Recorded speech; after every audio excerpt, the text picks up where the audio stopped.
I was hoping I'd find you. I heard about the Pearl. I don't know how, but you got them to leave with no fuss at all. The Pearl's workers will...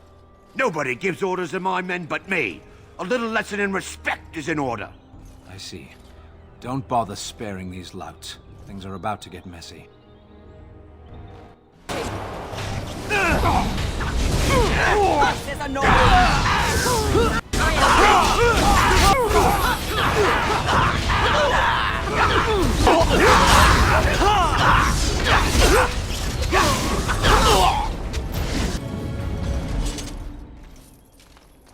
And people actually voluntarily attack you.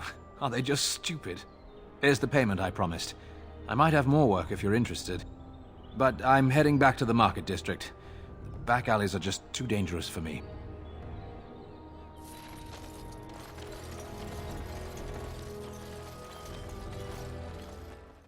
Your dog is filthy.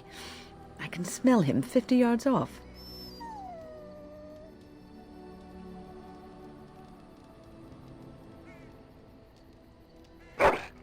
That may be so, but all the same, I would like your permission to bathe him.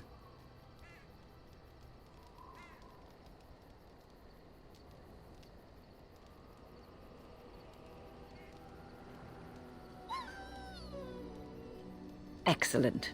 I will get my soaps, and the dog shall have his bath after supper.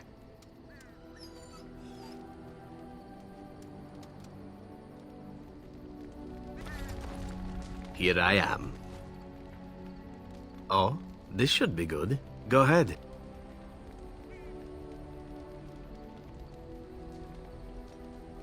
Well now, I imagine that's a very fair question. Being an assassin, after all, is a living, at least as far as such things go.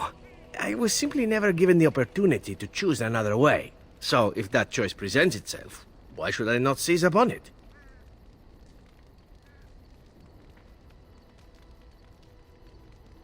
Now that you mention it, I am not entirely certain. I was but a boy of 7 when I was purchased. For 3 sovereigns, I'm told. Which is a good price, considering I was all ribs and bone and didn't know the pommel of a dagger from the pointy end. The Crows buy all their assassins that way.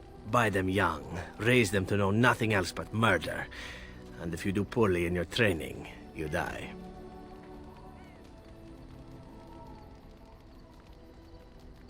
Oh, I don't know about that. The Crows who are actually good enough to survive come to enjoy some of the benefits. In Antiva, being a Crow gets you respect. It gets you wealth. Gets you women. And men. Or whatever it is you might fancy. But that does not mean doing what is expected of you always. And it means being expendable. It's a cage, if a gilded cage. Pretty, but confining.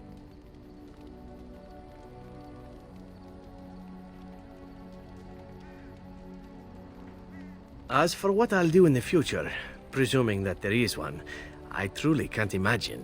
It might be interesting to go into business for myself, for a change. Far away from Antiva, of course. For now, naturally, I go where you go.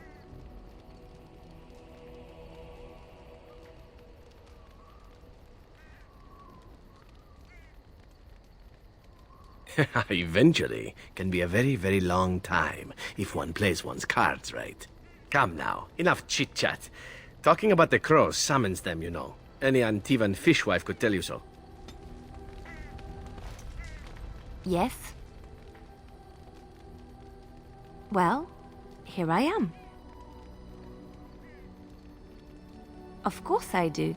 I love stories far too much to keep them to myself. Everyone should be able to benefit from them, I think.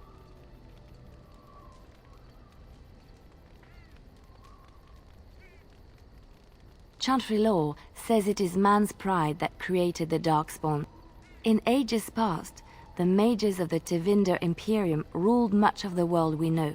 In their pride, they thought their magics invincible and imagined that they were greater than the Maker himself. So thinking, they invaded his golden city, planning to take it for themselves and depose their own creator. But they were impure and full of sin. And it is with the sin that they tainted the golden city, corrupting it forever. The Maker cursed them and cast them from his sight. Wherever they went, they spread the taint of their sin. Any land that was touched by the taint became blighted and would suffer no life. Instead, the Darkspawn arose to torment us and remind us of our hubris.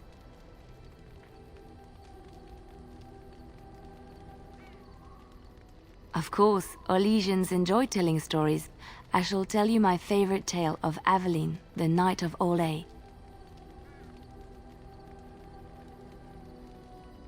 A long time ago, a girl child was born to a farmer. He had hoped for a son, not a daughter, and so he told his wife to abandon the child in the woods.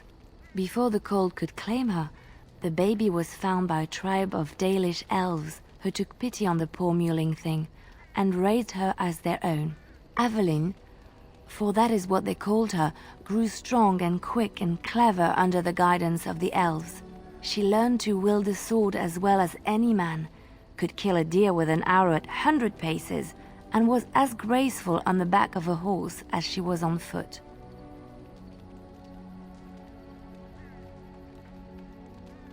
Aveline's Dalish guardians saw that she could easily best any Orlesian chevalier in battle, and wanted to show the cruel humans the child they had left to die.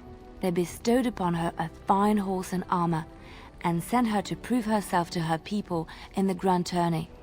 Now in those days, no woman was allowed to take up arms, let alone compete in the grand tourney, but Aveline kept her helmet on and was not discovered.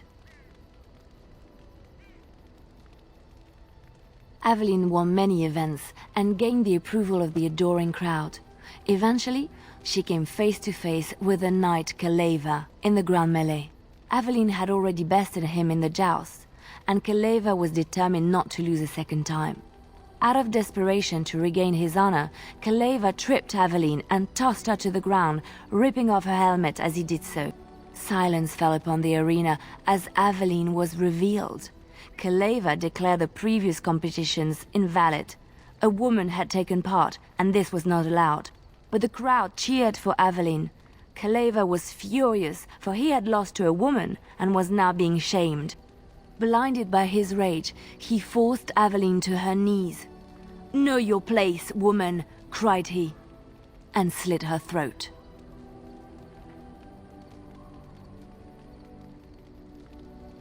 The son of the king, Prince Freyan, was present. He recognized Aveline's skill and bravery and began to see the injustice done to the women in his land. When he was made king, he rewrote the laws of Olay so that women could also become chevalier. He honored Aveline and knighted her after her death. And to this day, any female who is knighted reveres Aveline the Brave, for she is the patron of all women chevalier.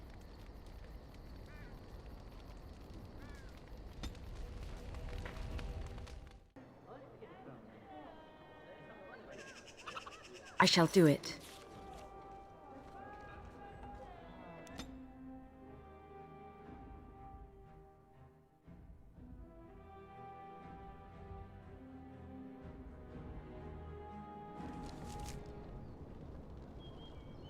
As you say. It is done. I see.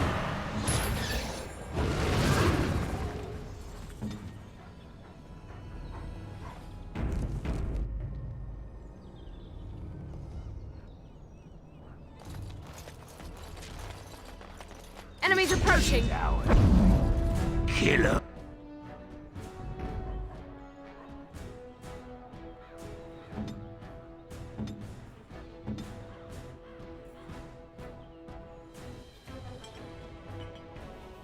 I shall do so.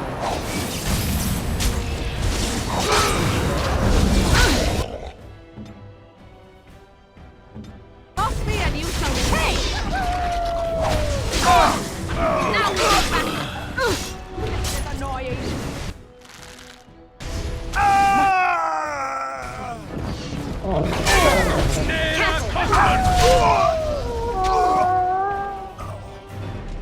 Yes? All right, let me take a look. I feared this day would come.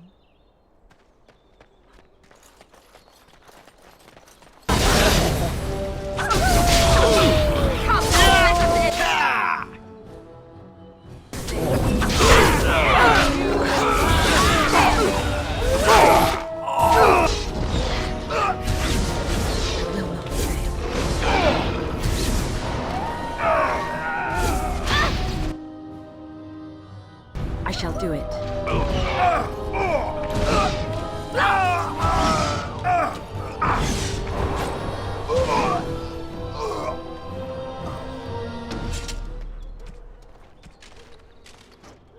So be it.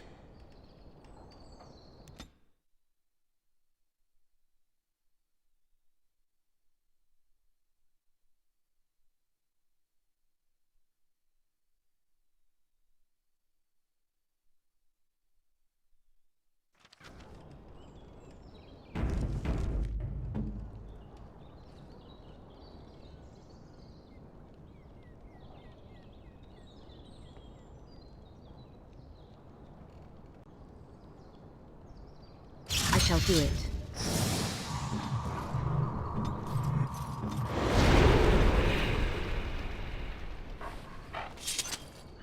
You!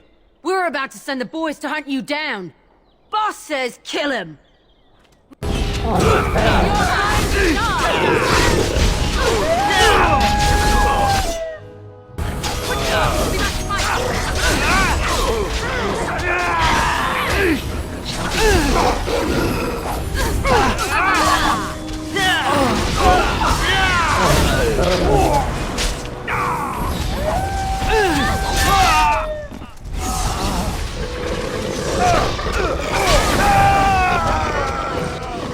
I shall do it.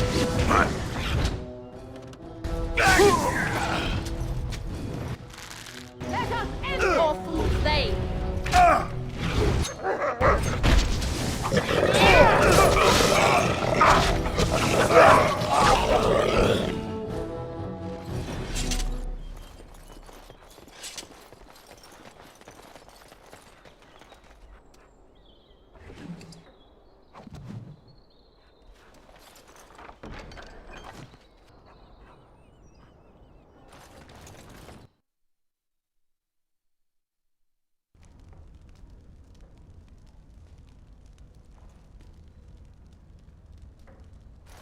What business would the mighty Grey Wardens have with a man like me? Oh? What is this about? Oh, I see. Tauren must have sent you. I refuse to answer to a pawn of Tauren. Come, men, to arms!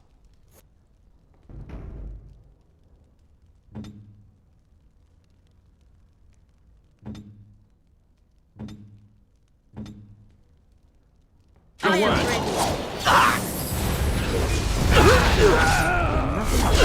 It's your time to die! Enough.